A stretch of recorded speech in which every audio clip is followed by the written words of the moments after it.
వి gold trusted gold buyers తాకట్టులో ఉన్న బంగారాన్ని విడిపించి ఈ రోజు ఉన్న మార్కెట్ ధరకే కొనబడును. మరిన్ని వివరాలకు సంప్రదించండి 7771077220. మామూలు వెనక తిరిగి తిరిగి వస్తుంది నాకు ఏమి తెలియదు తల్లి.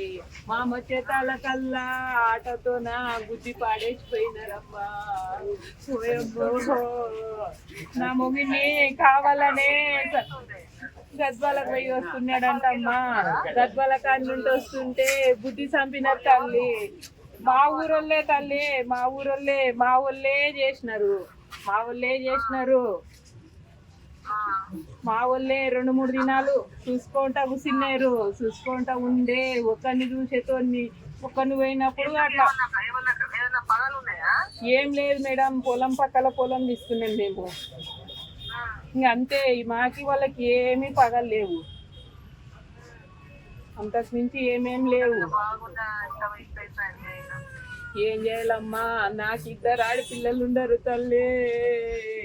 నీ వెనక మామ తిరిగి తిని కదమ్మా. ఒక రాజు కూడా ఒక మాట అననట్ట నీవు పెట్టుకునింటివి మమ్మల్ని.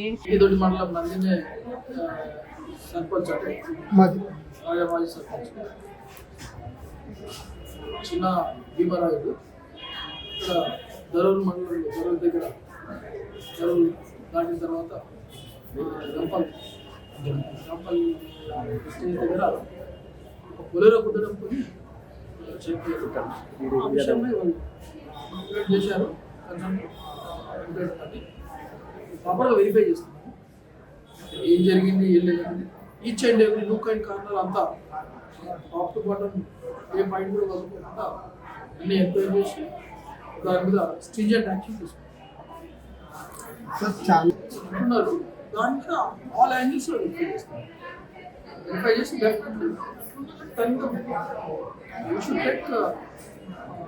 Tough action. ఇప్పుడు కావాలని గుద్దిచ్చిండోడు నుండి తీసుకుపోయి మన చివరస్తా అంతా కొట్టుకుపోయింది. ఎవరు గుద్దిచ్చిండ్రు? వాడు బులోరో వాడు ఎవడో ఏమో తెలుస్తలేదు, కానీ ఆ కావాలనే వాడు అయితే కావాలనే గుద్దిండు. యాక్సిడెంట్ అయితే ఇప్పుడు తలగంగానే ఆపాలి కదన్నా. ఈడ నుండి కనీసం అంటే చౌరస్తా కన్నా దూరం పోతే యాక్సిడెంట్ అని వాడు కావాలని గుద్దినట్లే కదా. ఇప్పుడు ఈరోజు ఏమన్నా పంచాయతీకి వచ్చిండా గద్వాలకి? వచ్చిందంట, సిఐ సార్ దగ్గర పోయిందంట, మన ఎమ్మెల్యే సార్ దగ్గర పోయింది. కానీ మళ్ళీ తిరిగి నందినే పోయేటప్పుడు ఈడ నుండి తీసుకొని ఒక 200-300 మీటర్లు అంత దూరం పోయి ఉంటుంది. అంత దూరం పోతే ఊర్లో ఎవరి మీద అనుమానం ఉందా? మాకు అంత రాజకీయ నాయకుల పరంగా ఎత్పరంగా ఉంది, కానీ ఇప్పుడు అది బయటకు వస్తేనే కదా సార్. ఇప్పుడు ఏదనేది శిశువుల ఇప్పుడు ఇచ్చి పెట్టినాము, అవన్నీ గ్రూపులు అంతా బయటకు వస్తే ఏదనేది తెలుస్తుంది. Local to global news at your finger tips. మీ చేతిలో ఒక ఆయుధం. Download Raw TV app. Media legend Ravi Prakash is back.